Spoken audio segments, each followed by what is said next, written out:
जो महानगर के प्रचारक के पद पर शोभायमान हैं, आदरणीय श्रीमती प्रतिष्ठा जी महानगर की प्रचारिका हैं, श्रीमान राजेंद्र जोशी जी उद्यान योग केंद्र 51 के प्रेसिडेंट पद पर शोभित हैं, और भी जिनका भी सत्कार किया गया, ऐसे महानुभाव जिनके पूर्वजों ने, मित्र मंडली ने इस देश धर्म के लिए अपना योगदान दिया, और अधिवक्ता महोदया जिनका सम्मान किया गया, समस्त भद्र महानुभाव, भाजन बंदनिया मातृशक्ति।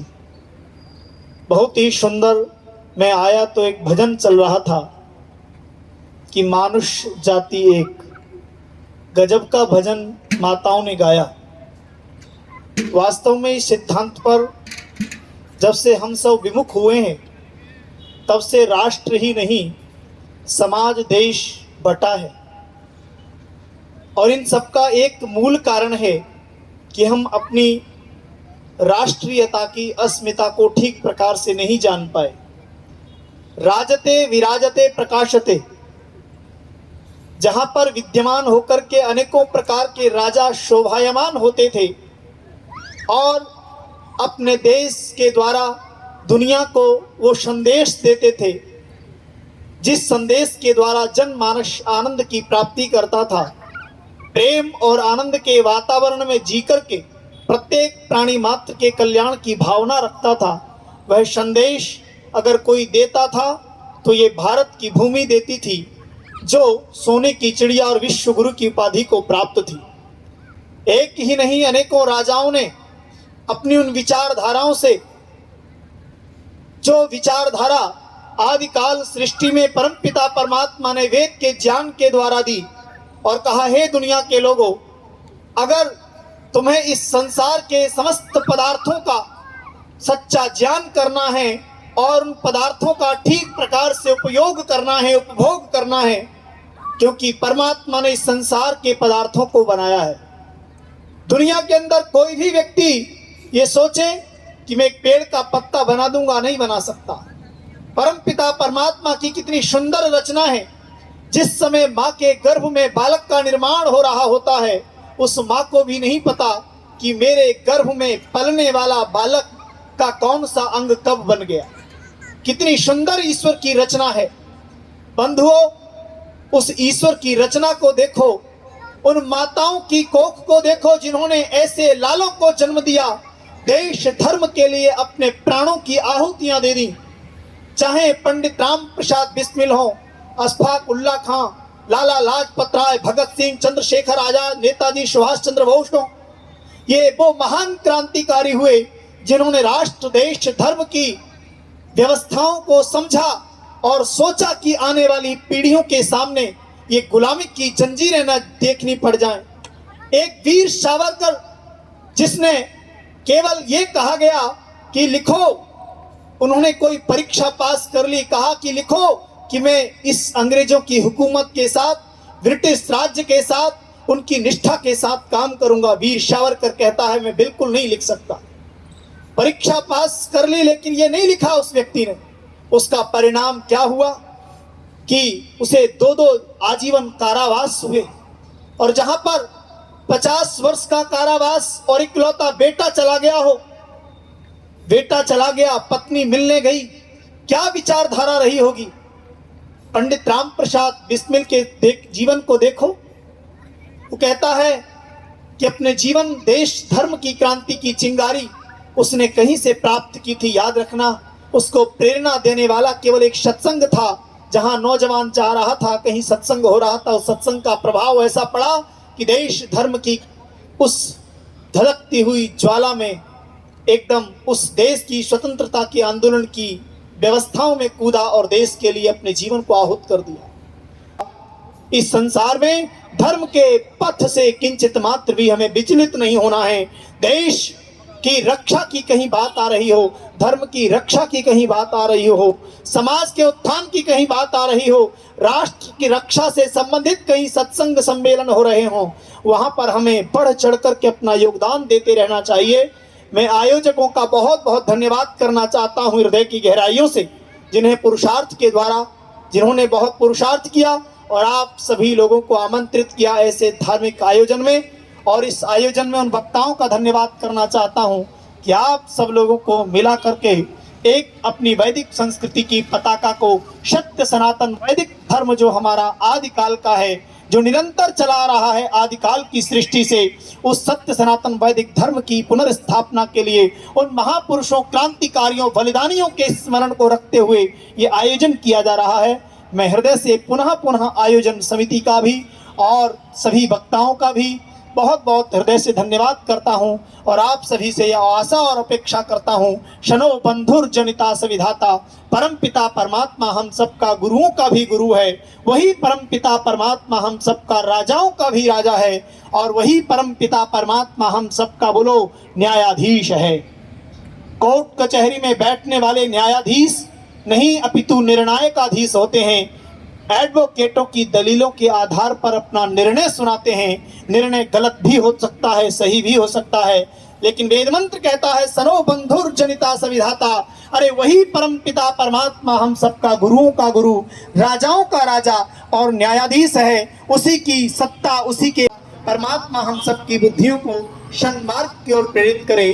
मैं ज्यादा न कहता हुआ अपनी वाणी को विराम करता हूँ। आपने मेरे विचारों को सुना, मैं आप सभी का हृदय से बहुत बहुत धन्यवाद करता हूँ। इति ओम शब्द।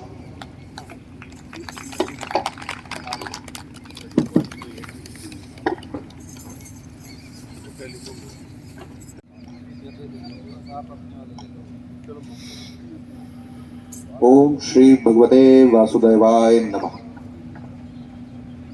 हमारे मध्य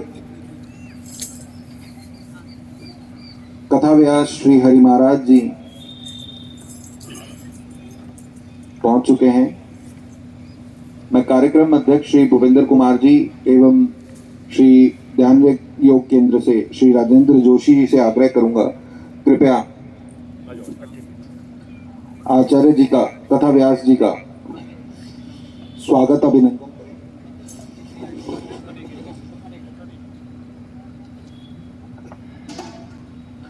हमारे मध्य वार्ड 32 से हमारे पार्षद भाई जसवंतप्रीत सिंह जी, जो इस समय चंडीगढ़ नगर निगम में वरिष्ठ उप महापौर का दायित्व निर्वहन कर रहे हैं, उनका भी इस कार्यक्रम में पहुंचने पर स्वागत।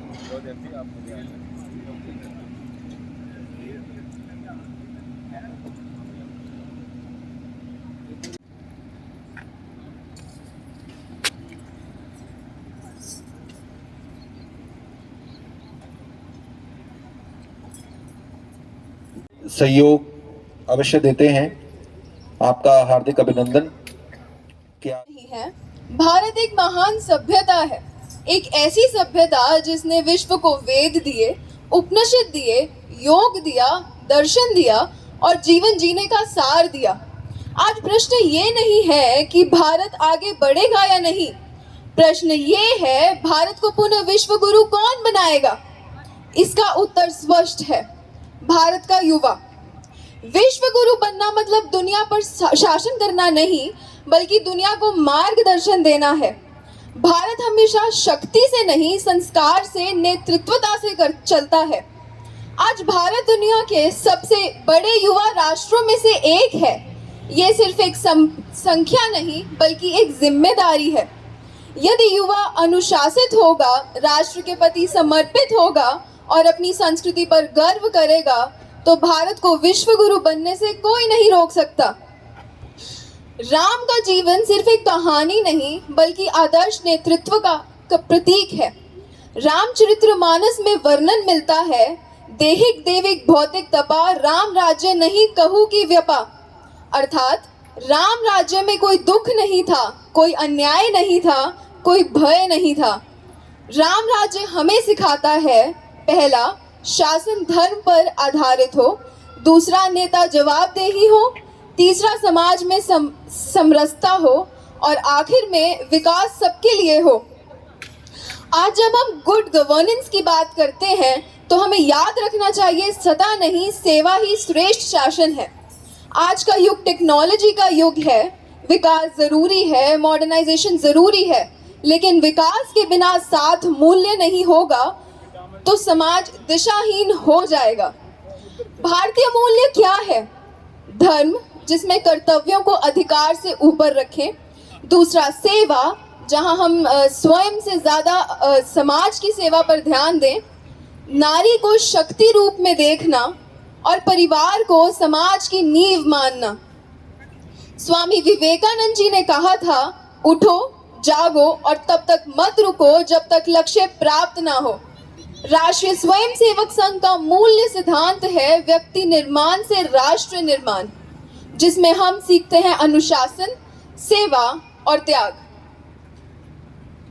यदि भारत को पुनः विश्व गुरु बनाना है तो युवा को चरित्रवान बनना होगा, शासन को राम राज्य के आदर्श अपनाने होंगे, समाज को भारतीय मूल्यों को पुनर्जागरण करना होगा और नेतृत्वता को अनुशासन, सेवा और त्याग पर चलना होगा। राम राज्य हमें दिशा देता है, भारतीय मूल्य हमें आधार देते हैं, आरएसएस हमें प्रशिक्षण देता है और भारत का युवा हमें भविष्य देता है। आए, संकल्प लें, हम सिर्फ महान भारत की कल्पना नहीं करेंगे, हम इस भारत का निर्माण करेंगे। धन्यवाद। मुझे आशा है कि भारत की इस बेटी की बात अवश्य ही हमारे हृदय तल तक गई होगी और सामाजिक समरसता, जो सनातन संस्कृति का एक मूलाधार है, उसे हम अपने जीवन में उतारने का प्रयास अवश्य करेंगे। नवनीरदाभा पीताम्बरादरुणबिम्बफलाधरोष्ठा पूर्णेन्दुसुन्दरमुखादरविन्दनेत्रा कृष्णात् परं किमपि तत्त्वमहं न जाने। जय जय श्री राधारमण, जय जय नवल किशोर, जय गोपी चित्तचोर प्रभु, जय जय माखन चोर। कृष्ण त्वदीय पद पंकज पंजरान्ते, अद्दैव मे विशतु मानस राजहंस। प्राण प्रयाण समये कफवात पित्तैः, कंठावरोदन विधौ स्मरणं कुतस्ते।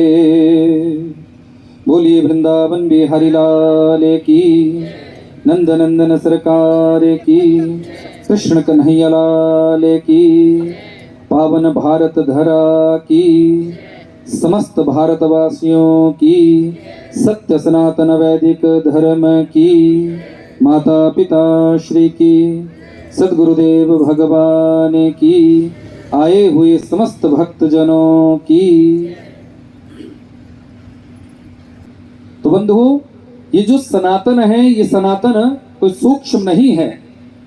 सनातन अपने आप में एक ऐसा भाव है जो शाश्वत है, जो नित्य है, जो ध्रुव है, जो अटल सत्य है।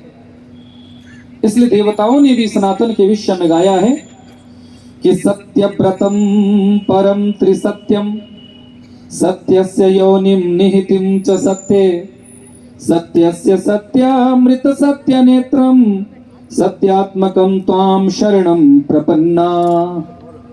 सत्य से परिपूर्णतम है सनातन, और सत्य से परिपूर्णतम है हमारे वेद, सत्य से परिपूर्णतम है हमारे ये पुराण। इसलिए ये जो भाव यहाँ रखा गया, मुझे बड़ी प्रसन्नता हुई जब हमारे अध्यक्ष महोदय जी ने हमसे कहा, क्योंकि कल ही कथा का विश्राम हुआ हिमाचल प्रदेश में, और वहाँ से फिर कथा कहकर आना हुआ इस उद्बोधन के लिए। और 2 बजे हमें मुनि मंदिर सेक्टर 23 में फिर श्रीमद् भागवत कथा को आज शोभा यात्रा को प्रारंभ करना है, और 4 बजे से हमें वहाँ कथा कहने पहुँचना है। लेकिन जब इस बात का पता चला कि ये धर्म सम्मेलन हो रहा है तो बड़ी प्रसन्नता हुई, क्योंकि आजकल युवाओं के लिए, आजकल जो युवा बच्चे हमारे नशे में जा रहे हैं, ऐसे ऐसे नशे आज संसार में आ गए हैं, क्योंकि मानवता की मानसिकता इतनी गिर चुकी है कि वो धन कमाने के लिए किसी भी हद तक जा सकता है, अधिक धन अर्जित करने के लिए वो कुछ भी कर सकता है। वो ये नहीं सोचते कि ये किसी के बच्चों को यदि ये नशा कराया जा रहा है तो कल हमारे बच्चे भी उस नशे को कर सकते हैं। आज हम किसी के बच्चों को गलत मार्ग का उपदेश कर रहे हैं तो हो सकता है कल हमारे बच्चे भी उस गलत मार्ग पर चलने लग जाए। तो मेरा निवेदन है आप सभी से कि हम सभी को इसके लिए जागरूक होना पड़ेगा कि हमारे बच्चे, क्योंकि बच्चे तो साझे ही होते हैं, बेटियां भी साझी होती हैं, छोटे बच्चे भी साझे होते हो, किसी का भी बच्चा है यदि वो गलत मार्ग पर जा रहा है तो हम सभी का ये कर्तव्य बनता है, ये धर्म बनता है कि हम उसको उस गलत मार्ग पर जाने से रोकने का प्रयास करें। क्योंकि हमारे वेदों ने पहले ही कह दिया, सर्वे भवन्तु सुखिनः, सब सुखी कैसे रह सकते हैं जब हम किसी के साथ भी कुछ बुरा व्यवहार होने नहीं देंगे। और वो बुरा व्यवहार तब नहीं होगा जब किसी का बच्चा आपको दिखता है कि वो गलत कर रहा है, उसको तुरंत वहां रोको। ये नहीं है कि वो क्या बोलेगा, ये नहीं है कि उसके माता पिता हमसे लड़ाई झगड़ा करेंगे। हम सभी का धर्म बनता है, बच्चा किसी का भी है यदि वो गलत मार्ग पर जा रहा है, गलत कार्य कर रहा है, तो यदि हम मानव है तो ये मानवता का धर्म है कि हमें उस बच्चे को उस गलत कार्य को करने से रोकना है। बोले भक्तवत्सल भगवान की, क्योंकि यही सनातन का मूल है।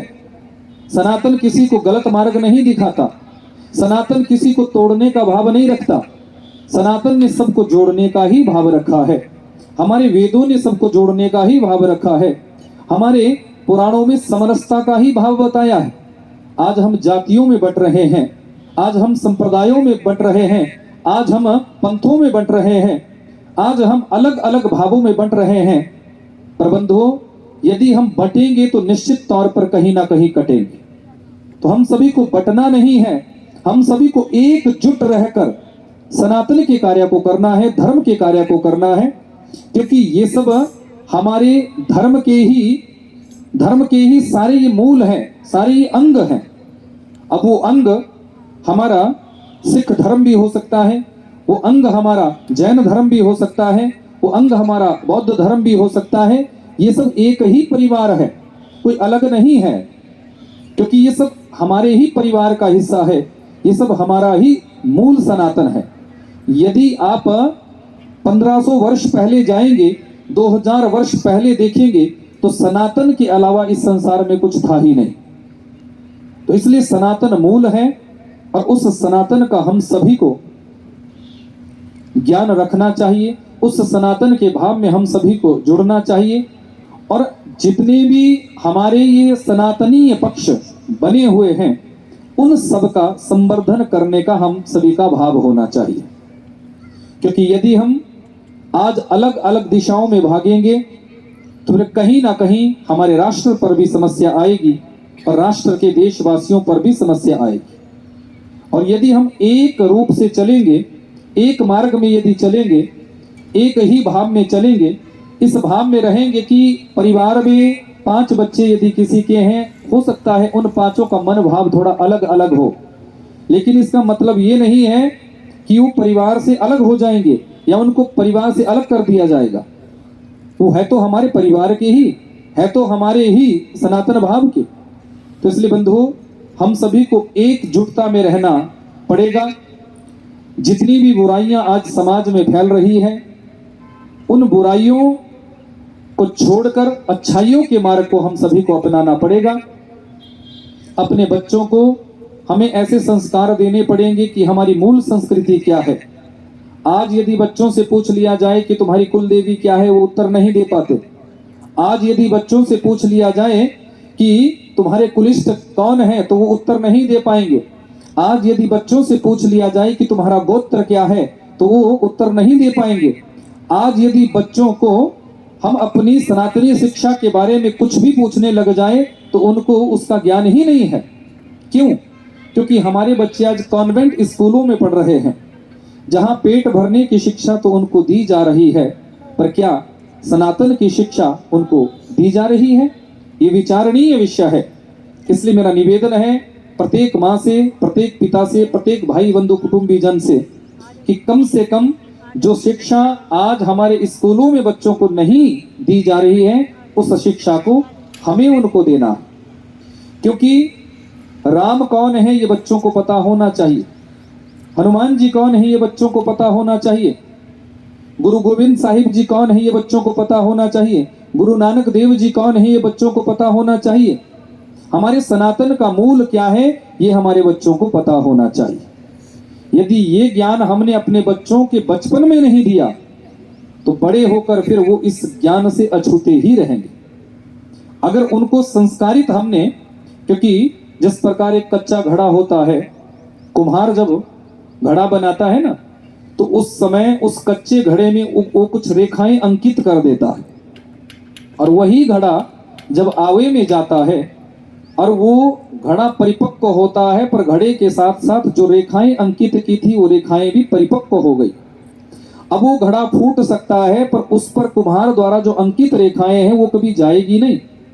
ठीक इसी प्रकार यदि बच्चों के बचपन में ही उनको हम ज्ञान दे देंगे, अपनी सनातनी परंपराओं का उद्बोध उनको बता देंगे, अपनी सनातनी संस्कृति, अपनी सभ्यता, हमारा जो भारत का मूल है, उन ऋषि मुनियों के बारे में, उन देवी देवताओं के बारे में, अपनी सनातनी संस्कृति के बारे में यदि बच्चों को बताएंगे तो निश्चित तौर पर हमारे बच्चे चाहे विदेशों में जाकर रहना शुरू करें या किसी भी दुनिया के किसी भी कोने में हमारे बच्चे चले जाएं, फिर ये निश्चित है कि वो अपनी सनातनी संस्कृति को कभी नहीं भूलेंगे। इसलिए अपने बच्चों को हमें वो ज्ञान देना पड़ेगा, क्योंकि युवा ही भारत का दर्शन है। आज हमारे जो छोटे छोटे बच्चे हैं यही कल भारत का भविष्य बनेंगे, यही कल हमारे राष्ट्र का भविष्य बनेंगे। हो सकता है हमारे राष्ट्र से यही बच्चे कल के लिए उच्च पदों पर जाकर विराजमान होंगे।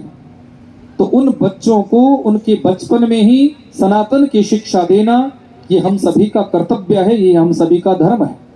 भक्तवत्सल भगवान की, बांके बिहारी लाल की, प्रभु सियावर रामचंद्र भगवान की। तो ये भाव आप सभी ग्रहण करें, और निवेदन है मेरा आप सभी से कि यहाँ और भी हमारे बहुत अच्छे अच्छे वक्ता आए हैं जो कि अपने अपने उद्बोधन के साथ सनातनी संस्कृति को जागृत करने के लिए यहाँ से उद्घोष करेंगे।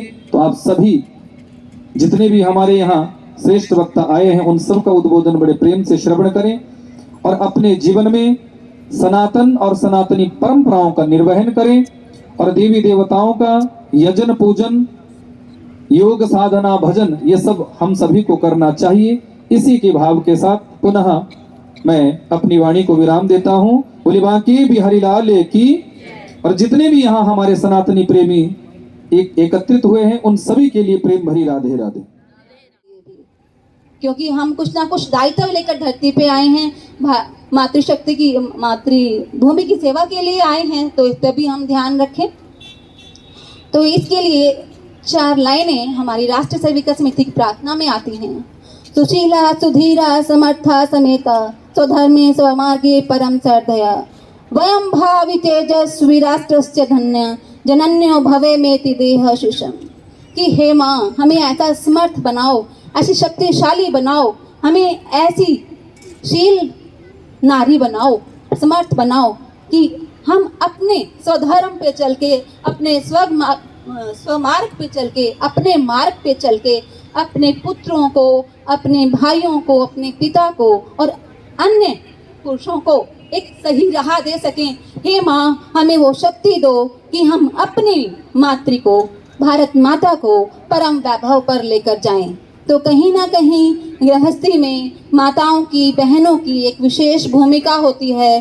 तो हम वही शील और समर्थवान बन के समाज में आगे आके अपना धर्म ना भूल के, अपने स्वधर्म पे चल के, अपने स्वमार्ग पे चल के, अपने पारिवारिक जो प्रणाली है, जो पारिवारिक व्यवस्थाएं हैं, उनको और अच्छे से बनाएं। और पारिवारिक मूल्य यानी कि परिवार में सप्ताह में मासिक हो, साथ में भोजन हो, भजन हो, और अपने जो कार्यक्रम होते हैं, परिवारों की शादियां होती हैं, उन कार्यक्रमों में बच्चों को जरूर लेके जाएं। अक्सर हमारे पास ये कारण होता है कि बच्चे के पेपर हैं, एग्जाम हैं, तो वो शादी पे नहीं जा पाएगा, वो पारिवारिक कार्यक्रमों पे नहीं जा पाएगा, हम अकेले ही आ गए। तो प्रयास किया जाए, कोई धार्मिक कार्य हो रहा है, कोई पारिवारिक कार्यक्रम है, तो उसमें बच्चों को जरूर लेकर जाएं। उनसे उनका मानसिक बौद्धिक विकास होता है। और इसके साथ साथ जो मातृशक्ति हमारी पहले से ही है कि बच्चों के शारीरिक जो है उस पर भी ध्यान दिया जाए। मानसिक विकास और बौद्धिक विकास के साथ साथ आज के समय में शारीरिक विकास भी बहुत जरूरी है, जो पढ़ाइयों के चलते कहीं ना कहीं अनदेखी हो रही है। बच्चों को 2 मिनट वाली मैगी और जो न्यूडल्स स्नैक्स वो बहुत ही नुकसान करते हैं। हम समझते हैं पर बच्चे नहीं समझते। तो समझाने का एक तरीका ये है कि ये ना खाएं, नहीं, इसका अल्टरनेट दें कि ये नहीं ये खाएं, ऐसा हो सकता है। तीसरा हमारा विषय आता है स्व की रक्षा, स्व का बोध। हम कौन हैं, हमारा आने का उद्देश्य क्या है। तो हम पहले भारतीय हैं, हिंदू हैं, और अपने आप के उत्थान के साथ साथ समाज के उत्थान के कार्य करें और आत्मनिर्भर हों। इस पे 6 बिंदु आते हैं हमारे: स्वभाषा, स्वभूषा, भोजन, भजन, भवन, ब्राह्मण। कि हमारा भोजन कैसा हो, स्वदेशी हो, जैविक हो, अपनी भूषा कैसी हो, मर्यादित हो। अगर हम उदाहरण बनके अपनी स्वभाषा पे, स्वभूषा पे गर्व करके वो धारण करेंगे तो हमारे देखकर हमारी आने वाली पीढ़ियां भी स्वभूषा पे गर्व करते हुए उसे अपनाएंगी। ऐसे ही हमारा भजन कैसा हो, हमारी संस्कृति के अनुरूप हो। भ्रमण कैसा हो, हमारी जो ऐतिहासिक धरोहर हैं, जो हमारे मंदिर हैं, जो कहीं ना कहीं हमें गौरवान्वित करते हैं, तो उन स्थानों पर भी हमें अवश्य जाना चाहिए। भवन कैसा हो, अपनी संस्कृति के अनुरूप हो, बाहर तुलसी लगी हो, स्वास्थ्य के चिन्ह लगे हों। तो स्वभाषा, स्वभूषा, भोजन, भजन, ब्राह्मण, भवन के समय भी हम खुद भी ध्यान रखें और समाज के लिए भी ये विषय हम लेकर जाएं। अगला हमारा विषय आता है नागरिक कर्तव्य। तो जो भी कार्य हमारे देश की भलाई के लिए जरूरी है, हमारे संविधान में कहे गए हैं, उन सब का हम ध्यान रखें। देखिए, हमें अपने नागरिक कर्तव्यों का पता होना चाहिए, और हमें पता है तो निभा भी रहे हैं, तो दूसरों को भी प्रेरित करें कि वो अपने नागरिक कर्तव्यों को अच्छे से निभाएं। हमें अपने अधिकारों का पता है, हम सजग हैं, तो उसी तरह हम अपने कर्तव्यों के प्रति भी सजग रहें। यातायात के नियमों का पालन करें, और जहाँ आप देखें कि कहीं पर राष्ट्रीय चिन्हों का अपमान हो रहा है या ढंग से नहीं रखे जा रहे हैं, उनका भी ध्यान रखें। राष्ट्रीय समारोह में जरूर जाएं। अब जो वंदे मातरम है और अपना जो राष्ट्रगान है, उनके भी सम्मान की पूरी वो रखें कि हमारे सर्कल में कहीं पर भी अगर ये कार्यक्रम हो रहे हैं तो उनकी प्रतिष्ठा में खड़ा होना है। तो इस चीज़ का भी हम ध्यान रखेंगे। इसके अलावा और जो भी राष्ट्रीय कर्तव्य हमारे आते हैं, नागरिक कर्तव्य हैं, उनका हम ध्यान रखेंगे। गुरुजी ने भी विषय रखा और कोशिका जी ने भी बड़े अच्छे से एक्सप्लेन किया। तो इसके बाद 4 लाइनें में मैं जो आपको सुनाना चाहूँगी और उसके साथ में वाणी को विराम दूंगी। देश हमें देता है सब कुछ, हम भी तो कुछ देना सीखें। देश हमें देता है सब कुछ, हम भी तो कुछ देना सीखें। सूरज हमें रोशनी देता, हवा नया जीवन देती है। भूख मिटाने को हम सबकी धरती पर होती खेती है। औरों का भी हित हो जिसमें हम ऐसा कुछ करना सीखें। देश हमें देता है सब कुछ, हम भी तो कुछ देना सीखें। हमारी संस्कृति, हमारे सनातन की ये परंपरा रही है, हम हमेशा खुद से पहले दूसरों की सोचते हैं। तो यही जो है जो अपना नियम है, हम अपनाते रहें और अपने साथ साथ दूसरों का भी सोचें। अपनी प्रकृति का भी सोचें, जन्य जीव जंतुओं का भी सोचें, जिनको प्रभु ने हाथ कमाने के लिए नहीं दिए, खुद का भोजन बनाने के लिए नहीं दिए। तो उन पशु पक्षियों के भोजन की व्यवस्था भी हम अवश्य करें। अनजाने में या बिना कारण से उनको परेशान ना किया जाए। सड़कों पे कोने में बैठे हुए हैं तो उनको पत्थर ना मारा जाए। घर के अगर बाहर बैठ के थोड़ी सी जगह ले रहे हैं तो उनको दे दीजिए। अपने घर के बाहर से उन्हें ना भगाएं, क्योंकि प्रभु ने उनको पूरी धरती पे जब भेजा तो ये कहा था तुम्हारे बड़े भाई बहनें हैं, तुम्हें संभालेंगी। जो मनुष्य नामक ये जंतु पैदा किए हैं ना, वो तुम्हारे रहने की और भोजन की पूरी व्यवस्था करेंगे। पर समय के साथ थोड़ा सा हम भूल गए हैं कि वो हमारी जिम्मेवारी हैं। तो पेड़ पौधों को और पशु पक्षियों को भोजन, जल, इसकी व्यवस्था हम अवश्य करें। घर के आंगन में भी करें और घर के बाहर भी करें। इसके साथ कहते हुए मैं अपनी बारी को विराम देती हूँ। भारत माता की, भारत माता की और हमारी मातृशक्ति की, जो घर के साथ साथ आपके कार्य क्षेत्रों में भी आपका पूरा सहयोग देते हुए, हंसते हुए हर कार्य में जो है आगे रहने का प्रयत्न करती हैं। कहीं ना कहीं शारीरिक क्षमताओं में भगवान ने बेशक 19 कर दिया, लेकिन मानसिक और बौद्धिक में वो हमें पूरी की पूरी क्या देती हैं कंपटीशन देती हैं। जबकि हमारे संस्कृति में कहा गया है कि हमारा आपस में कोई मुकाबला नहीं है, हम समान भी नहीं हैं, हम एक दूसरे के पूरक हैं। स्त्री और पुरुष पूरक के रूप में पैदा हुए हैं, एक दूसरे को पूर्ण करते हैं। एक के कमी में दूसरा काम नहीं कर सकता। स्मृति में कहा गया है कि जो स्त्री और पुरुष का रिश्ता है वो एक पक्षी की तरह है, गरुड़ पक्षी की तरह, और हम दोनों उनके पंख के समान हैं। और अगर एक भी पंख कार्य ना करे तो दूसरा कुछ नहीं कर सकता, और वो बाज या गरुड़ पक्षी है वो उड़ नहीं सकता। तो हम एक दूसरे के पूरक हैं। तो बच्चों में भी ये बात अवश्य रखें। हम कहते हैं ना, बेटी को बेटे जैसा बनो, कोई आवश्यकता नहीं। आप पुत्री बनो, पुत्री गुण में जो है परफेक्ट हो जाओ। पुत्रों को भी कहा जाए कि शिवाजी जैसे बनो, महाराणा प्रताप के जैसे बनो। माइकल जैक्सन, सलमान, चाणक्य हमारे कभी हीरो नहीं रहे। हमारे आदर्श जो हैं वो महाराणा प्रताप हैं, शिवाजी महाराज हैं। तो ये अवश्य जो है संदेश बच्चों में जाना चाहिए कि कोई कंपटीशन नहीं, कोई बराबरी नहीं, हम एक दूसरे के पूरक हैं, अपने आप में पूरक हैं। धन्यवाद। आशा है कि हम सब अपने जीवन में पंच परिवर्तन, जो समाज और राष्ट्र निर्माण के 5 संकल्प हैं, उन्हें अवश्य उतारने का प्रयास करेंगे। जैसे बहन जी ने बताया, सामाजिक समरसता, परिवार बोध, पर्यावरण संरक्षण, नागरिक कर्तव्य एवं स्व का बोध। हमारे बीच उपस्थित होने के लिए आपका बहुत बहुत आभार, सत्कार। राम आएंगे आएंगे राम आएंगे, राम आएंगे आएंगे राम आएंगे, ओ राम आएंगे आएंगे राम आएंगे, ओ राम आएंगे आएंगे राम आएंगे। मेरी झोंपड़ी के भाग्य आज खुल जाएंगे, राम आएंगे। मेरी झोंपड़ी के भाग्य आज खुल जाएंगे, राम आएंगे।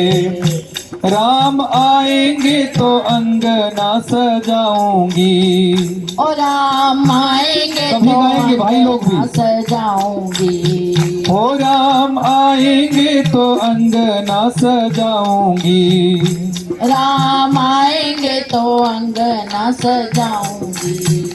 दीप जला के दिवाली मैं मनाऊंगी, दीप जला के दिवाली मैं मनाऊंगी, ओ दीप जला के दिवाली मैं मनाऊंगी।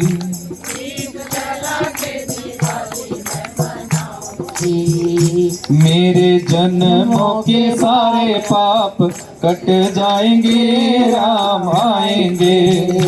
मेरे जन्मों के सारे पाप कट जाएंगे, राम आएंगे। राम आएंगे आएंगे राम आएंगे, राम आएंगे आएंगे राम आएंगे। मेरी झोंपड़ी के भाग आज खुल जाएंगे, राम आएंगे। मेरी झोंपड़ी के भाग आज खुल जाएंगे, राम आएंगे। राम झूलेंगे तो पल ना झुलाऊंगी, राम झूलेंगे तो पल ना झूलाऊंगी। हो राम झूलेंगे तो पंगला झूलाऊंगी। ओ राम झूलेंगे तो पल ना झूलाऊंगी। मीठे मीठे मैं भजन सुनाऊंगी, मीठे मीठे मैं भजन सुनाऊंगी। मेरी जिंदगी के सारे दुख कट जाएंगे, राम आएंगे। मेरी जिंदगी के सारे दुख कट जाएंगे, राम आएंगे। राम आएंगे आएंगे राम आएंगे, राम आएंगे आएंगे राम आएंगे। मेरी झोंपड़ी के भाग आज खुल जाएंगे, राम आएंगे। मेरी झोंपड़ी के भाग आज खुल जाएंगे, राम आएंगे। मेरा जन्म सफल हो जाएगा, मेरा जन्म सबरी का भाव देखिए। हो जाएगा। जब प्रभु श्री राम आएंगे तो क्या होगा? बोले मेरा जन्म सफल हो जाएगा। और हम सभी का जन्म भी बंधुओं सफल हो सकता है यदि राम जी को बुलाएंगे। हो मेरा जन्म सफल हो जाएगा, मेरा जन्म सफल हो जाएगा। तन झूमेगा और मन मेरा गाएगा, तन झूमेगा और मन गीत गाएगा। राम मेरी सारी किस्मत, राम ही किस्मत बनाते हैं। राम से ही हमारा जीवन जुड़ा हुआ है, राम से ही हमारा सनातन है बंधु। इसलिए मेरी झोंपड़ी के भाग आज खुल जाएंगे, राम आएंगे। मेरी झोंपड़ी के भाग आज खुल जाएंगे, राम आएंगे। जय जय राम सिया राम सिया राम, सीताराम सीताराम सीताराम। जय जय राम सिया राम सिया राम, सीताराम सीताराम सीताराम। बोलिए सियावर रामचंद्र भगवान की जय। तो आप सभी का मंगल हो, सभी का कल्याण हो। और जितने भी मेरे यहाँ मंच पर बैठे हुए साथी हैं उनके लिए भी मैं यही भाव कहूंगा कि भगवान इन सबको भी स्वस्थ रखें, आप सबको भी स्वस्थ रखें, आप सबको दीर्घ जीवन भगवान प्रदान करें। और जो इस कार्य के आयोजक समिति है, इस आयोजक समिति को भी मैं यहाँ से धन्यवाद देना चाहूंगा, जिन्होंने इतना अथक परिश्रम करके हमारे भूपेंद्र जी, जो कि सबको एक सूत्र की तरह, जैसे माला का सुमेरु होता है ना, ये माला है बंधु, ये माला, इस माला में जिसमें धागा लगा हुआ ये सुमेरु है। तो भूपेंद्र जी हमारे सुमेरु की तरह काम करते हैं, जो श्री राधा माधव सेवा समिति के, सेवा ट्रस्ट के सारे जितने भी एक एक जो मन का मैं कहूंगा एक एक मोती जो इस ट्रस्ट के, उनको भी जोड़ कर रखते हैं। और भी बहुत सी संस्थाओं के मोतियों को जोड़ कर रखते हैं। तो इसलिए इन्हें भी मैं व्यासपीठ से, इस आसन से बहुत बहुत शुभ आशीष देता हूं। और जिन्होंने भी इस कार्य के लिए अपना कोई भी सहयोग दिया है, उन सबके लिए भी मैं यहाँ से बहुत बहुत शुभ आशीष, बहुत बहुत मंगल कामना करता हूं। सभी के लिए प्रेम भरी राधे राधे। रमेश बंसल जी का स्वागत सत्कार करें। साथ ही में हमारे मध्य राजेंद्र रावत जी जो नगर कार्यवाह हैं, उनसे सादर सत्कार करने का अनुग्रह करूंगा। चंडीगढ़ के अध्यक्ष भाई पृथ्वी सिंह जी, बहुत बहुत धन्यवाद इस कार्यक्रम में उपस्थित रहे। छोटा जिहा सवाल है, 5 ਵੱਡਾ ਹੁੰਦਾ ਹੈ ਜਾਂ 1 ਵੱਡਾ ਹੁੰਦਾ ਹੈ? ਸੁਭਾਵਕ ਹੈ ਕਿ 5 ਵੱਡੇ ਹੁੰਦੇ ਨੇ, 1 ਸੰਖਿਆ ਛੋਟੀ ਹੁੰਦੀ ਹੈ।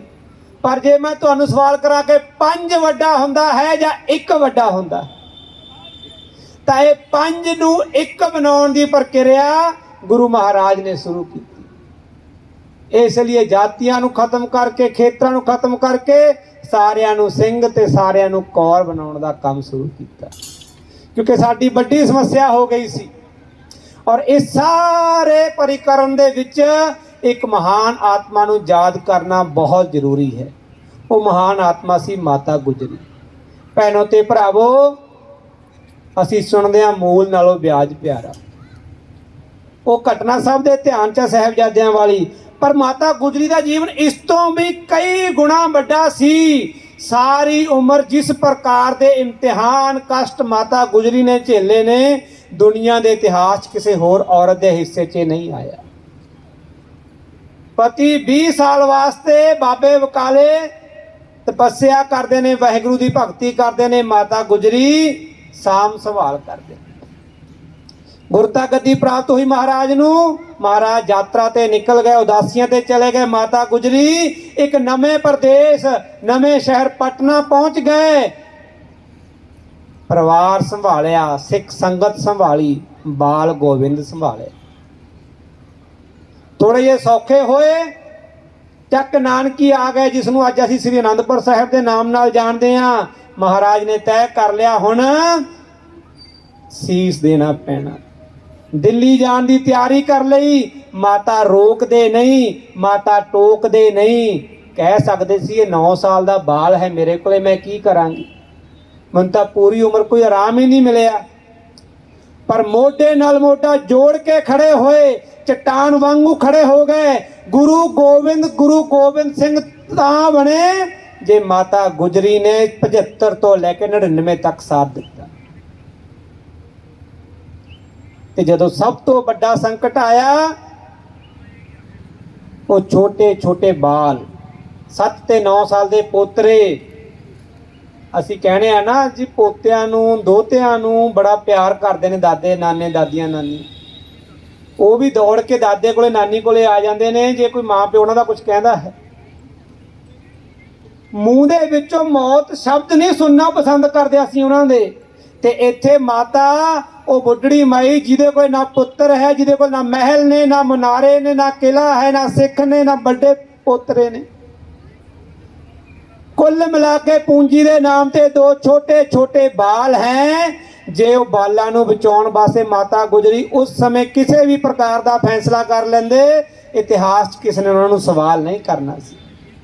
ਪਰ ਮਾਤਾ ਗੁਜਰੀ ਨੇ ਤੈਅ ਕੀਤਾ, ਇਹ ਦੇਸ਼ ਨੂੰ ਜੋੜਨ ਵਾਸਤੇ, ਇਹ ਸਮਾਜ ਨੂੰ ਖੜਾ ਕਰਨ ਵਾਸਤੇ, ਇਹ ਜ਼ੁਲਮ ਦੀ ਹੱਦ ਮੁਕਾਉਣ ਵਾਸਤੇ, ਇਹ ਜੜ ਪੁੱਟਣ ਵਾਸਤੇ, ਇਸ ਜ਼ਾਲਮ ਹਕੂਮਤ ਦੀ, ਮੈਨੂੰ ਮੇਰੇ ਪੋਤਰਿਆਂ ਦਾ ਖੂਨ ਬਹਾਉਣਾ ਪਵੇਗਾ। ਉਹ ਛੋਟੇ ਛੋਟੇ ਬਾਲਾਂ ਨੂੰ ਮੌਤ ਦੀਆਂ ਕਹਾਣੀਆਂ ਸੁਣਾਉਂਦੇ ਨੇ, ਮਰਨ ਲਈ ਤਿਆਰ ਕਰਦੇ ਨੇ।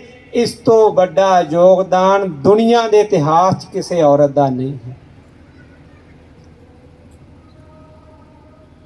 ਅੱਜ ਦੇ ਦਿਨ ਅਸੀਂ, ਇਹ ਪੂਰਾ ਦੇਸ਼ ਜਿਹੜਾ ਸਾਡਾ ਹੈ ਨਾ ਜੀ, ਇਹ ਇਸੇ ਭਾਵ ਨਾਲ ਚੱਲਦਾ ਹੈ। ਜਦੋਂ ਭਾਵ ਖੜਾ ਹੁੰਦਾ ਹੈ ਤਾਂ ਸਮਾਜ ਦੇ ਅੰਦਰ ਅੱਗ ਲੱਗਦੀ ਹੈ। ਜਦੋਂ ਵੱਡਿਆਂ ਮਹਾਪੁਰਸ਼ਾਂ ਭਗਤਾਂ ਦਾ ਵੱਡਾ ਬਲੀਦਾਨ ਹੁੰਦਾ ਹੈ ਤਾਂ ਸਮਾਜ ਹਿੱਲ ਜਾਂਦਾ ਹੈ। ਇਸੇ ਲਈ ਗੁਰੂ ਅਰਜਨ ਦੇਵ ਮਹਾਰਾਜ ਤੋਂ ਬਾਅਦ ਮੀਰੀ ਤੇ ਪੀਰੀ ਆ ਜਾਂਦੀ ਆ। ਗੁਰੂ ਤੇਗ ਬਹਾਦਰ ਮਹਾਰਾਜ ਤੋਂ ਬਾਅਦ ਖਾਲਸਾ ਪੰਥ ਆ ਜਾਂਦਾ, ਔਰ ਸਾਹਿਬਜ਼ਾਦਿਆਂ ਦੀ ਸ਼ਹੀਦੀ ਤੋਂ ਬਾਅਦ ਬੰਦਾ ਸਿੰਘ ਬਹਾਦਰ ਫੌਜ ਲੈ ਕੇ ਆਉਂਦਾ ਤੇ ਸਰਹੰਦ ਦਾ ਅੰਤ ਕਰ ਦਿੰਦਾ ਹੈ। ਇਹ ਸ਼ਹੀਦੀਆਂ ਦਾ ਇਹ ਅਸਰ ਹੁੰਦਾ ਹੈ ਸਮਾਜ ਤੇ, ਕਿਉਂਕਿ ਇੱਥੋਂ ਦੇ ਲੋਕਾਂ ਨੇ ਵੀ ਸੋਚ ਲਿਆ ਕਿ ਹੁਣ ਤਾਂ 7 ਤੇ 9 ਸਾਲ ਦੇ ਬੱਚੇ ਵੀ ਨਹੀਂ ਬਚ ਰਹੇ। ਇਸ ਲਈ ਇਹ ਸਮਾਜ ਨੇ ਲੜਾਈ ਲੜੀ ਹੈ। ਭਾਵ ਜਿਹਾ ਸਮਾਜ ਹੈ। ਭਾਵ कैसा है? जैसा भाव भगवान कृष्ण लेके आए। साडे देवते साडे भगवान भाव दे भुखे ने भैणों ते भरावो। वो दासी पुत्र कोले जांदे ने, वो सम्राट कोले नहीं जांदे। बिदर कोले गए, कहंदे बिदर तो भी बड़े भगत उन्हां दे धर्म पत्नी सी। हुण भगवान कृष्ण आवाज़ लगाउंदे ने, बिदर भगवान तुहानू आवाज़ लगा देवे ते तुहाडी सुध बुध बनी रह जावे। अज भी वृंदावन मथुरा जाने आ, लगदा इदां जिवें भगवान ने अपनी गोद च सानू लै लिया हो। जब लिखा होता ना, मथुरा नगरी आपका स्वागत करती है, ਇਦਾਂ ਲੱਗਦਾ ਜਿਵੇਂ ਭਗਵਾਨ ਕ੍ਰਿਸ਼ਨ ਕਹਿ ਰਹੇ ਹੁਣ ਵੀ ਆ ਜਾਓ, ਮੈਂ ਤੁਹਾਨੂੰ ਹੀ ਉਡੀਕ ਰਿਹਾ ਜੀ। ਇੱਥੇ ਸਾਖਸ਼ਾਤ ਭਗਵਾਨ ਕਹਿ ਗਏ ਵਿਦੁਰ ਤੇ ਮਾਤਾ ਸੁੱਧ ਬੁੱਧ ਭੁੱਲ ਗਏ, ਸਮਝ ਨਹੀਂ ਆ ਰਹੀ ਕੀ ਕਰਾਂ, ਦੌੜ ਰਹੇ ਨੇ, ਭੱਜ ਰਹੇ ਨੇ, ਕੇਲੇ ਮਿਲ ਗਏ, ਛਿੱਲਦੇ ਨੇ ਕੇਲਾ, ਕੇਲਾ ਸੁੱਟ ਦਿੱਤਾ, ਛਿਲਕਾ ਖਵਾ ਦਿੱਤਾ। ਵਿਦਰ ਆਇਆ, ਓਹੋ ਭਗਵਾਨ ਬਹੁਤ ਵੱਡੀ ਗਲਤੀ ਹੋ ਗਈ ਮਹਾਰਾਜ, ਲਓ ਕੇਲਾ ਖਾਓ। ਭਗਵਾਨ ਕੇਲਾ ਖਾਂਦੇ ਨੇ, ਪਰ ਨਾਲ ਜੋ ਸ਼ਬਦ ਬੋਲੇ ਨਾ ਭੈਣੋ ਤੇ ਭਰਾਵੋ, ਇਹੀ ਸਾਡੇ ਸਮਾਜ ਦਾ ਭਾਵ ਹੈ। ਮੇਰੇ ਭਗਵਾਨ ਕਹਿੰਦੇ ਨੇ ਵਿਦਰ ਇਹ ਕੇਲੇ ਵਿੱਚ ਛਿਲਕੇ ਵਾਲਾ ਸਵਾਦ ਨਹੀਂ, ਇਹ ਭਾਵ ਦਾ ਸਵਾਦ ਹੈ, ਇਹ ਭਾਵਨਾ ਦਾ ਸਵਾਦ ਹੈ। ਇਸੇ ਲਈ ਤਾਂ ਛਬਰੀ ਦੇ ਝੂਠੇ ਬੇਰਾਂ ਚੋਂ ਭਗਵਾਨ ਰਾਮ ਨੂੰ ਉਹ ਸਵਾਦ ਆਉਂਦਾ ਹੈ ਜਿਹੜਾ ਅਯੋਧਿਆ ਦੇ 56 ਭੋਗ ਚੋਂ ਨਹੀਂ ਆਉਂਦਾ। ਇਹ ਭਾਵ ਦੀ ਹੀ ਕਹਾਣੀ ਹੈ। ਇਸੇ ਭਾਵ ਦਾ ਜਾਗਰਣ ਕਰਨ ਵਾਸਤੇ ਸਾਡੇ ਗੁਰੂਆਂ ਨੇ ਇਹ ਸ਼ਹਾਦਤਾਂ ਦਿੱਤੀਆਂ, ਸ਼ਹੀਦੀਆਂ ਦਿੱਤੀਆਂ। ਭੈਣੋ ਤੇ ਭਰਾਵੋ, ਗੁਰੂ ਮਹਾਰਾਜ ਸਾਨੂੰ ਗਰੀਬ ਲਈ ਖੜਨਾ ਸਿਖਾ ਗਏ, ਗੁਰੂ ਮਹਾਰਾਜ ਸਾਨੂੰ ਮਜ਼ਲੂਮ ਲਈ ਲੜਨਾ ਸਿਖਾ ਗਏ, ਉਹ ਸਾਨੂੰ ਸਭ ਲਈ ਅੜਨਾ ਸਿਖਾ ਗਏ। ਗੁਰੂ ਮਹਾਰਾਜ ਤਾਂ ਸਾਨੂੰ ਇਨਸਾਫ ਲਈ ਮਰਨਾ ਸਿਖਾ। ਸੋ ਇਸ ਪਵਿੱਤਰ ਵਿਚਾਰ ਲਈ ਜਿਹੜਾ ਵਿਚਾਰ ਕਹਿੰਦਾ ਹੈ ਅਸੀਂ ਸਾਰਿਆਂ ਦੇ ਆ, ਸਾਰੇ ਸਾਡੇ ਨੇ, ਇਹ ਵਿਚਾਰ ਬਚਾਉਣਾ ਪਏਗਾ, ਕਿਉਂਕਿ ਇਹੀ ਵਿਚਾਰ ਹੈ ਜਿਹੜਾ ਵਿਸ਼ਵ ਸ਼ਾਂਤੀ ਲੈ ਕੇ ਆਏਗਾ, ਜਿਹੜਾ ਵਿਸ਼ਵ ਕਲਿਆਣ ਕਰੇਗਾ। ਕਿਉਂਕਿ ਦੁਨੀਆ 'ਚ ਤਾਂ ਇੱਕ ਦੂਜੇ ਨੂੰ ਮਾਰਨ ਦੀ ਹੋੜ ਲੱਗੀ ਹੋਈ ਆ। ਦੁਨੀਆ 'ਚ ਕੇਵਲ ਭਾਰਤ ਹੀ ਇੱਕ ਹੈ ਜਿਹਨੇ ਕਦੇ ਵੀ ਕਿਸੇ ਤੇ ਹਮਲਾ ਨਹੀਂ ਕੀਤਾ, ਕਦੇ ਵੀ ਆਪਣਾ ਸਾਮਰਾਜ ਵਧਾਉਣ ਵਾਸਤੇ ਕਿਸੇ ਦੇਸ਼ ਨੂੰ ਵਿੱਚ ਨਹੀਂ ਰਲਾਇਆ। ਭੂਟਾਨ ਵਰਗੇ ਛੋਟੇ ਛੋਟੇ ਦੇਸ਼ਾਂ ਦੀ ਫੌਜ ਵੀ ਭਾਰਤ ਦੀ ਹੀ ਫੌਜ ਸੇਵਾ ਕਰਦੀ ਹੈ, ਪਰ ਅਸੀਂ ਭੂਟਾਨ ਤੇ ਕਬਜ਼ਾ ਨਹੀਂ ਕਰਦੇ, ਅਸੀਂ ਨੇਪਾਲ ਤੇ ਕਬਜ਼ਾ ਨਹੀਂ ਕਰਦੇ, ਅਸੀਂ ਸ੍ਰੀਲੰਕਾ ਨੂੰ ਕਬਜ਼ਾ ਨਹੀਂ ਕਰਦੇ। ਜਦੋਂ ਕੋਵਿਡ ਆਉਂਦਾ ਹੈ, ਦਵਾਈਆਂ ਦੇਣ ਦੀ ਗੱਲ ਆਉਂਦੀ ਆ, ਦੁਨੀਆ ਨੂੰ ਦਵਾਈਆਂ ਭੇਜੀਆਂ ਗਈਆਂ। ਇਸੇ ਲਈ ਜਦੋਂ ਕਿਸੇ ਦੇਸ਼ ਦਾ ਪ੍ਰਧਾਨ ਮੰਤਰੀ ਸਾਡੇ ਦੇਸ਼ ਦੇ ਮੁਖੀ ਦੇ ਪੈਰੀ ਹੱਥ ਲਾਉਂਦਾ ਹੈ, ਉਹ ਦੇਸ਼ ਦੇ ਪ੍ਰਧਾਨ ਮੰਤਰੀ ਦੇ ਨਹੀਂ, ਉਹ ਭਾਰਤ ਦੇ ਉਸ ਵਿਚਾਰ ਦੇ ਪੈਰੀ ਹੱਥ ਲਗਾ ਰਿਹਾ ਹੈ ਜਿਹੜਾ ਵਿਚਾਰ ਕਹਿੰਦਾ ਹੈ ਤੂੰ ਤੇ ਮੈਂ ਇੱਕ ਰਕਤ ਹਾਂ। ਇਸੇ ਲਈ ਭੈਣੋ ਤੇ ਭਰਾਵੋ, ਇਹ ਸਮਾਜ ਨੂੰ ਜੋੜਨ ਵਾਸਤੇ, ਇਹ ਸਮਾਜ ਨੂੰ ਬਚਾਉਣ ਵਾਸਤੇ ਦੁਨੀਆ ਦੇ ਵਿੱਚ 3 ਚੀਜ਼ਾਂ ਵਾਸਤੇ ਲੜਾਈ ਹੋਈ। ਉਹ ਲੜਾਈ ਸੀ ਸੱਤਾ, ਸ਼ਕਤੀ ਤੇ ਗਿਆਨ ਵਾਸਤੇ।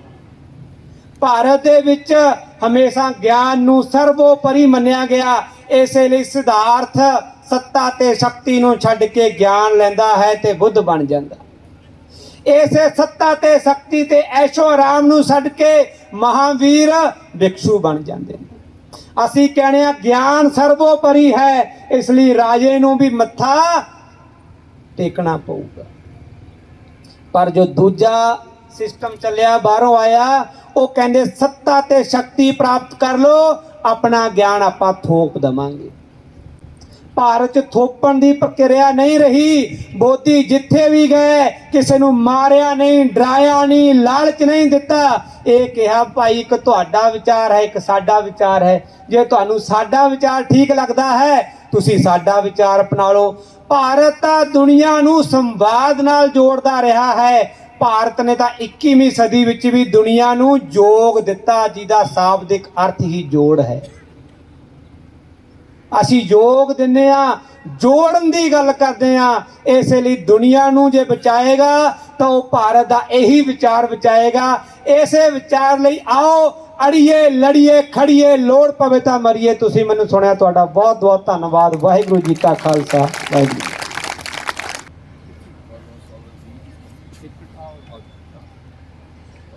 का स्मरण करेंगे। संघे शक्ति कलौ युगे, अर्थ संगठित समाज ही सबसे बड़ी शक्ति है। अपने महापुरुषों के प्रति हीन बोध, आत्मविस्मृत समाज, एक ऐसा समाज जिसके महापुरुषों ने जब एक विचार दिया था वसुधैव कुटुंबकम, पूरा विश्व ही अपना परिवार है, उसी विचार को आगे बढ़ाते स्वामी विवेकानंद जी समाज जागरण का कार्य करते रहे। कहते थे गर्व से कहो हम हिंदू हैं। हिंदू को एक पूजा पद्धति तक सीमित नहीं है, बलजिंदर जी ने विषय रखा। तो उनको भी कहना पड़ रहा है समाज को जागरण करने के लिए कि गर्व से कहो, गर्व से कहने की भी हिम्मत नहीं है। और वो यहां तक भी कह रहे पूरे देश में भ्रमण करते हुए कि मुझे इस देश के अंदर अगर 100 नौजवान गुणवान, चरित्रवान, धैर्यवान, शीलवान ऐसे मिल जाएं और देशभक्त मिल जाएं तो मैं इस देश की दशो दिशा कुछ ही सालों के अंदर बदल कर रख दूंगा। लेकिन हीन बोध से ग्रस्त समाज उपदेश तो करते थे लेकिन जागरण नहीं होता था कि स्वामी जी बात तो आप सही कहते हैं लेकिन हमारे घर से शुरुआत करना मुश्किल है। तो समाज के अंदर एक विकृति थी। तो 10 साल डॉक्टर हेडगेवार जी ने चिंतन किया तो मन में यही विचार आया कि संगठन तो होते रहेंगे, अगर समाज के अंदर अगर अपने महापुरुषों के प्रति एक गर्व का भाव नहीं आएगा, अपनी संस्कृति को नहीं समझेगा, तो फिर गुलामी आना निश्चित है। तो व्यक्ति निर्माण का कार्य करना आवश्यक है। व्यक्ति निर्माण का कार्य कैसे होगा? ठीक है, आजादी का आंदोलन साथ साथ चलेगा, वहां पर सहभागी होंगे, लेकिन व्यक्ति के अंदर चरित्र का निर्माण करना पड़ेगा। तो एक ऐसा युवा तैयार करना पड़ेगा देश के अंदर जो शारीरिक रूप से मजबूत और बौद्धिक रूप से भी अपनी संस्कृति को, अपने पूर्वजों को समझने वाला हो, उनके ऊपर गर्व करने वाला हो। अगर इसका बार बार स्मरण करेगा तो इन महापुरुषों के जो बलिदान हुए इतिहास के कालखंडों में वो व्यर्थ नहीं जाएंगे। आज 100 साल हो गए तो एक शाखा शुरू की मोहिते के वाड़े में। संघ की स्थापना 1925 में, 1926 में 1 साल के बाद शाखा लगी। तो शाखा में क्या कार्यक्रम करते हैं? तो शाखा में देश का ही चिंतन है। योग करते हैं, कसरत करते हैं, आत्मरक्षा सीखते हैं, खेल कूद के माध्यम से मित्रवत होकर आपसी समन्वय बिठाते हुए कई तरह के हजारों खेल खेले जाते हैं। साथ में मिलकर परेड करेंगे, ये तो शारीरिक कार्यक्रम हो गए।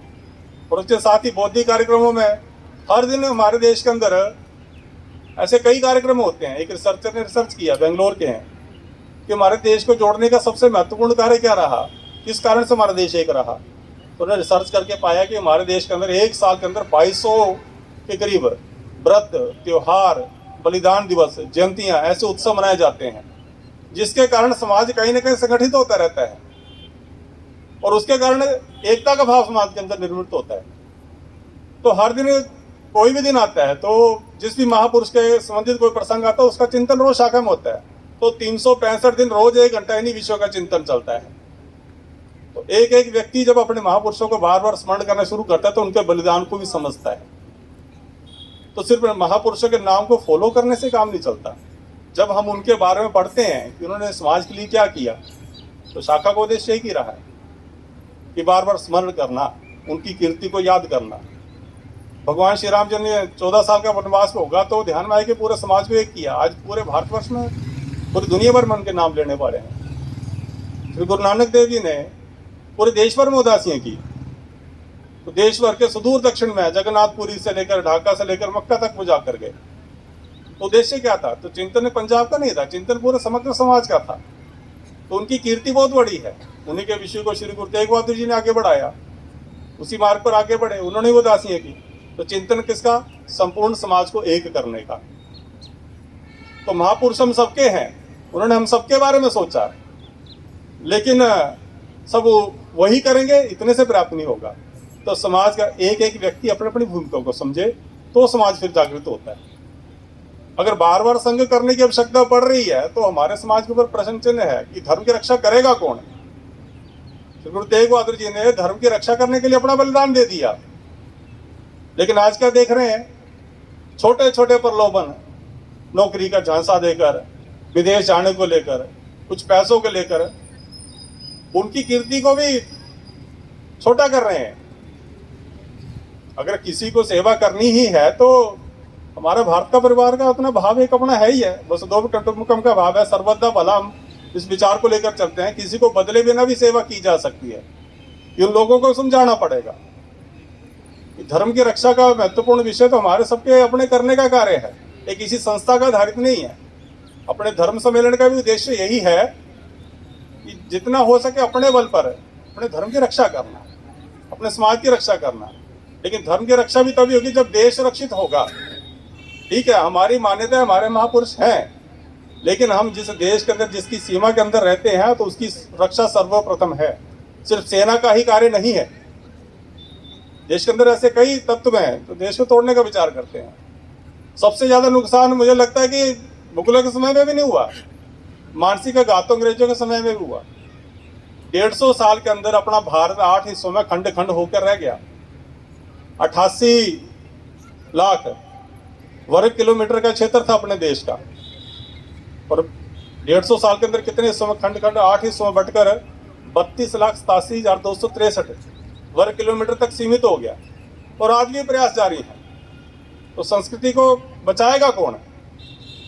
तो जब देश ही नहीं रहेगा तो हमारी मान्यताएं, हमारी धर्म, संस्कृति, जाति पाति कहाँ बचेगी? तो देश की रक्षा सर्वप्रथम है। संघ का विचार यही है। इसलिए प्रार्थना मंत्र में एक बात हम कहते हैं कि भारत माता की जय, और उससे पहले एक पंक्ति आती, परम वैभवन नेतु में तत्स्वराष्ट्रम समर्था भवत्वा शिशाते विषम, और भारत माता की जय। इस भारत को परम वैभव तक लेकर जाना, और चिंतन भारत का है। चिंतन सिर्फ चंडीगढ़ का नहीं है, पंजाब का नहीं है, समग्र भारत का है। अगर देश की सीमाएं सुरक्षित है, देश का नागरिक अपने कर्तव्य का निर्वहन कर रहा है, तो 5 परिवर्तन के जो कर्तव्य बताए गए हैं, अगर इसका भी हम सही से पालन कर ले तो देश की रक्षा हो जाएगी। परिवार को संभाल लेंगे, परिवार के अंदर कुछ प्रमुख विषयों का पालन कर लेंगे। परिवार के बाहर जब हम निकलते हैं, दहलीज क्रॉस करते हैं, तो पता चलता है कि दाएं बाएं वाले परिवार किस जाति वर्ग का है, तो वो भी अपना ही है, उसकी मान्यताएं हैं, उसके महापुरुष हमारे महापुरुष हैं।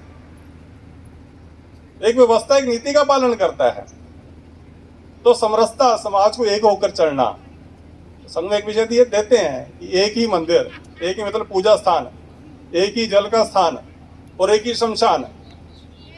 शमशान भी देखते तो अलग अलग है, पूजा स्थल भी अलग अलग है। ठीक है, महापुरुष है तो वो सब जगह जाएं, सब जगह दर्शन करें। जल के स्रोत भी अलग अलग कर रखे हैं। तो दुनिया को हम कहते हैं वसुधैव कुटुंबकम, तो हम कैसे कह पाएंगे? आज पूरा विश्व हमारी तरफ देख रहा है।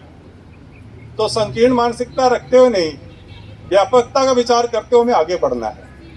अगर हम इस विचार से दुनिया को एक करने का विचार करते हैं और उसके ऊपर व्यवहार रूप में कुछ बातों को लेकर आते हैं, तो लगता है कि अपना ये जो धर्म सम्मेलन का जो एक वास्तविक जो उद्देश्य है वो अपनी संपूर्णता को प्राप्त करेगा। ऐसे देश भर में आज 1 लाख के करीब धर्म सम्मेलन हो रहे हैं।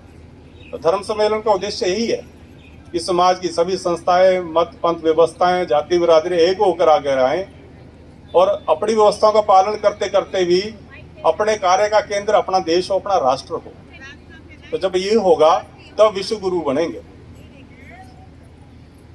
आप सबसे भी अपने विषय का यहीं से अंत करते हुए यही निवेदन है कि हम भी अपने अपने घरों में जाकर इन विषयों के ऊपर विचार करें, समाज के अंदर समरस होकर रहें, पारिवारिक मूल्यों को समझें, पर्यावरण के ऊपर कार्य करें, अपने नागरिक कर्तव्य को समझें और अपने देश को शक्तिशाली बनाना है तो स्वदेशी के ऊपर और तीव्रता से कार्य करें। तो फिर लगता है कि हम अपने उद्देश्यों को प्राप्त होंगे। इतना कहते हुए मैं अपने विषय को विराम देता हूँ। अपने जीवन के अंदर मौलिक परिवर्तन लाने का जो आह्वान भाई सुमित कुमार जी ने हमारे मध्य रखा है, आशा है कि समस्त सभागृह में उपस्थित लोग इसको अपने जीवन में, अपने परिवार में, युवाओं के जीवन में अनुसरण करने के लिए अवश्य प्रेरित। सत्य सनातन धर्म हमारा गीत गाए के गाता है। सत्य सनातन धर्म हमारा गीत गाए के गाता है। उठो बढ़ो गो रक्षा के हित माँ बेटे का नाता है। उठो बढ़ो गो रक्षा के हित माँ बेटे का नाता है। गो माता के रोम रोम में ब्रह्मा विष्णु महेश बसे। गो माता के रोम रोम में ब्रह्मा विष्णु महेश बसे। सब तीरथ का एक ही मंदिर गैया में सब देव बसे। सब तीरथ का एक ही मंदिर मैया में सब देव बसे। देवों के दर्शन का माध्यम कामधेनु गौ माता है। देवों के दर्शन का माध्यम कामधेनु गौ माता है। उठो बढ़ो गो रक्षा के हित माँ बेटे का नाता है। उठो बढ़ो गो रक्षा के हित माँ बेटे का नाता है। राम शिवा राणा प्रसाद हमें प्रतीक्षा करनी है।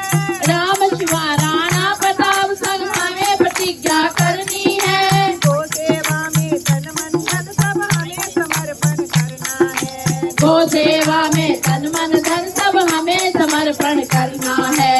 आरती जग सिर मोर बनेगी ब्रह्म शब्द गौ माता है। आरती जग सिर मोर बनेगी ब्रह्म शब्द गौ माता है। उठो बड़ो को रक्षा के हित माँ बेटे का नाता है। उठो बड़ो को रक्षा के हित माँ बेटे का नाता है। विश्व का मंगल माँ से होगा गाय हमारी माता है। विश्व का मंगल माँ से होगा गाय हमारी माता है। उठो बड़ो को रक्षा के हित माँ बेटे का नाता है। उठो बड़ो को रक्षा के हित माँ बेटे का नाता है। उठो बड़ो को रक्षा के हित माँ बेटे का नाता है। भारत माता की जय। वंदे मातरम, वंदे मातरम, वंदे। कुमार जी से आग्रह करूंगा कि वे धन्यवाद। सबसे पहले मैं चंडीगढ़ न्यूज़ साहब सेम है, मुझे बता देना। प्रभु परमात्मा को धन्यवाद करता हूँ, क्योंकि हम जब भी कोई प्रोग्राम रखते हैं तो 11 बार प्रार्थना करते हैं, तो उसका धन्यवाद करता हूँ। उसके बाद हमारे बीच में हरि महाराज जी थे, उनका धन्यवाद करता हूँ। आचार्य अर्जुन देव जी का जो आर्य समाज से आए थे, उनका भी धन्यवाद करता हूँ। और जो हमारे मंच पर अभी जो आसीन है हमारे श्री सुमित कुमार जी का, जो महानगर प्रचारक हैं, उनका धन्यवाद करता हूँ। श्री बलजिंदर सिंह जी जो अधिवक्ता है, इनका भी धन्यवाद करता हूँ। और राजेंद्र जोशी जी जो ध्यान केंद्र के प्रेसिडेंट भी है, और पूरे इसके इन्होंने ही अपनी परमिशन भी इन्होंने ली, साउंड भी परमिशन इन्होंने ली, इनका भी बहुत बहुत धन्यवाद करता हूँ। और इसके बाद जो मेन मुख्य हमारे श्री विजय कुमार जी, राजेंद्र कुमार जी और श्री रमेश कुमार जी जो नगर वहाँ हैं, वो विवेकानंद नगर के, उनका धन्यवाद करता हूँ। उसके बाद हमारी जितनी कीर्तन मंडली है, राधा सखी मंडली और संगनी 63 से जो आए थे उनका, और जितनी रेजिडेंट वेलफेयर एसोसिएशन है यहाँ की, उनका धन्यवाद करता हूँ। श्री राधा माधव सेवा ट्रस्ट जिसमें मैं भी जुड़ा हूँ, उनके सदस्यों का भी सभी का धन्यवाद करता हूँ।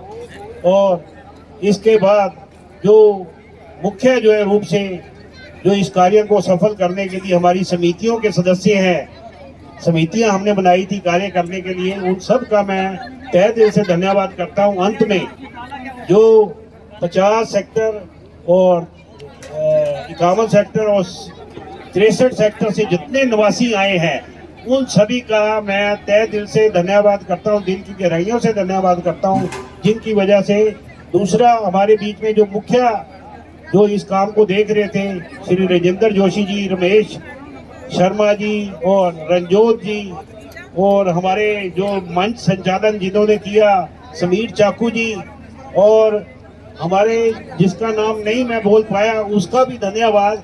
तो इन्हीं शब्दों से मैं अपनी वाणी को विराम करता हूँ।